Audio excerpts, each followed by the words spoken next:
जिन लोगों ने कभी गमले में मूली नहीं उगाई,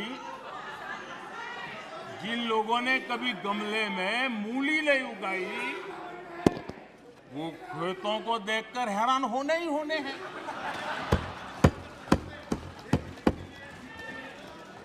अध्यक्ष जी, हम आप लोग तो जो कभी जमीन पर उतरे ही नहीं, जिन्होंने हमेशा गाड़ी का शीशा डाउन करके दूसरों की गरीबी देखी है, उन्हें सब हैरान करने वाला लग रहा है। जब ऐसे लोग भारत की स्थिति का वर्णन करते हैं तो ये भूल जाते हैं कि भारत में 50 साल तक उनके परिवार ने राज किया था। एक प्रकार से जब भारत के इस रूप का वर्णन करते हैं तब वो अपने पूर्वजों की विफलताओं का जिक्र करते हैं। ये इतिहास गवाह है।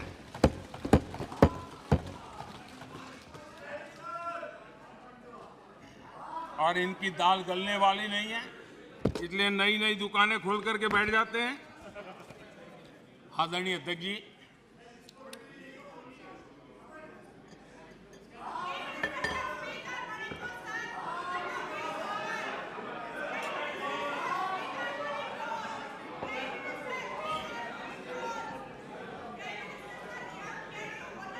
आदरणीय अध्यक्ष जी, इन लोगों को पता है कि इनकी नई दुकान पर भी कुछ दिनों में ताला लग जाएगा। और आज इस चर्चा के बीच देश के लोगों को मैं बड़ी गंभीरता के साथ इस घमंडिया गठबंधन की आर्थिक नीति से भी सावधान करना चाहता हूं। ये देश में ये घमंडिया गठबंधन ऐसी अर्थव्यवस्था चाहता है जिससे देश कमजोर हो और उसका सामर्थ्य बढ़ न पाए। हम अपने आसपास के देशों में देखते हैं जिन आर्थिक नीतियों को लेकर के कांग्रेस के और साथी आगे बढ़ना चाहते हैं, जिस प्रकार से खजाने से पैसे लुटाकर वोट पाने का खेल खेल रहे हैं, हमारे आसपास के देश के हालात देख लीजिए, दुनिया के उन देशों की स्थिति देख लीजिए। और मैं देश को कहना चाहता हूं, इनसे सुधरने की मुझे कोई अपेक्षा नहीं है, वो जनता इनको सुधार देगी। आदरणीय अध्यक्ष जी, इस प्रकार की चीजों का दुष्परिणाम हमारे देश पर भी हो रहा है, हमारे राज्यों पर भी हो रहा है। चुनाव जीतने के लिए अनाप शनाप वायदों के कारण अब इन राज्यों में जनता के ऊपर नए नए दंड डाले जा रहे हैं, नए नए बोझ डाले जा रहे हैं और विकास के प्रोजेक्ट्स बंद करने की घोषणा की जा रही है, विधिवत रूप से घोषणा की जा रही है। आदरणीय अध्यक्ष जी, ये घमंडिया गठबंधन की जो आर्थिक नीति है, उस आर्थिक नीतियों का मैं परिणाम साफ देख रहा हूं और इसलिए मैं देशवासियों को चेतावनी, देशवासियों को सत्य समझाना चाहता हूं। ये लोग, ये घमंडिया गठबंधन, ये लोग भारत के दिवालिया होने की गारंटी है, भारत के दिवालिया होने की गारंटी है।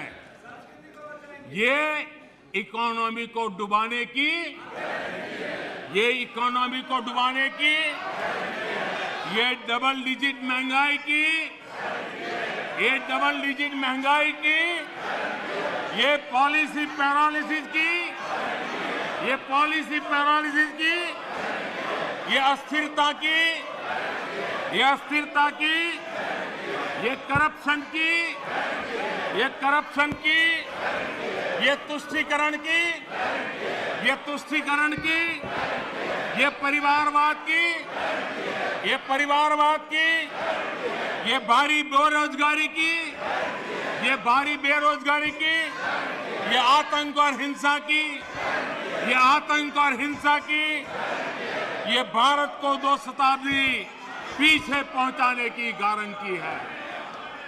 आदरणीय अध्यक्ष जी, ये कभी भारत को टॉप 3 अर्थव्यवस्था बनाने की गारंटी नहीं दे सकते।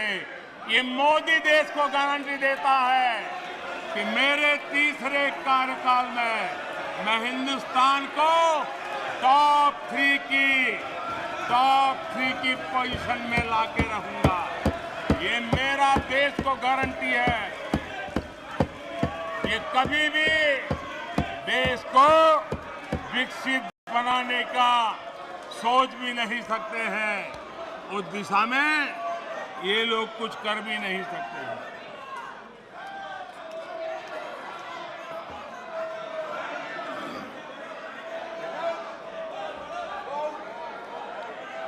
आदरणीय अध्यक्ष जी,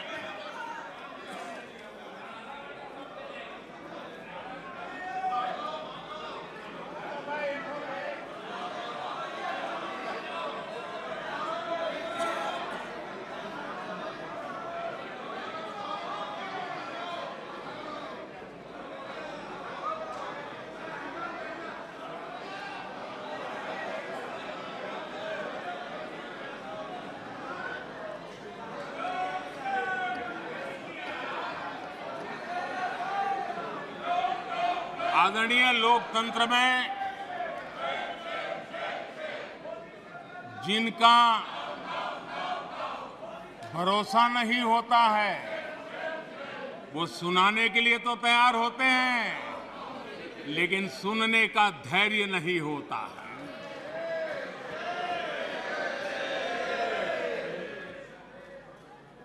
अपशब्द बोलो, भाग जाओ।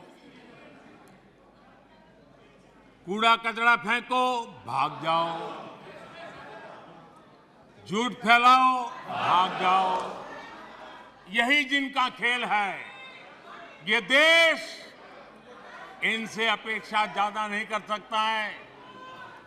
अगर इन्होंने गृह मंत्री जी की मणिपुर की चर्चा पर सहमति दिखाई होती तो अकेले मणिपुर विषय पर विस्तार से चर्चा हो सकती थी, हर पहलू पर चर्चा हो सकती थी और उनको भी बहुत कुछ कहने का मौका मिल सकता था, लेकिन उनको चर्चा में रस नहीं था। और कल अमित भाई ने विस्तार से इस विषय की चीजें जब रखी तो देश को भी आश्चर्य हुआ है कि लोग इतना झूठ फैला सकते हैं।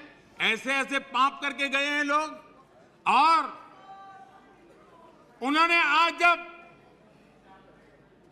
अविश्वास का प्रस्ताव लाए और अविश्वास में सारे विषय पर वो बोले तो ट्रेजरी बेंच का भी दायित्व बनता है कि देश के विश्वास को प्रकट करें, देश के विश्वास को नई ताकत दें, देश के प्रति अविश्वास करने वालों के लिए करारा जवाब दें। ये हमारा भी दायित्व बनता है। हमने कहा था अकेले मणिपुर के लिए आओ, चर्चा करो।